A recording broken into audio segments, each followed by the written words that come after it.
حبايبي واخواتي، ايه رأيكم يا شباب؟ المسجد ده طبعا يا شباب، ده مسجد كله كتلة واحدة، كله حديد في حديد.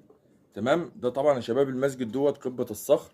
تمام. طبعا نسخة من المسجد اللي هو الكبير اللي هو في فلسطين، طبعا اللي هو في القدس.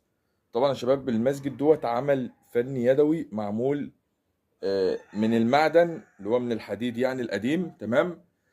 زي ما انتم شايفين كده يا شباب اهوت، كل التفاصيل بالظبط معمولة. تمام اهوت. يا رب ان شاء الله يكون عجبكم ان شاء الله، لان ده عمل فني جميل جدا محترم.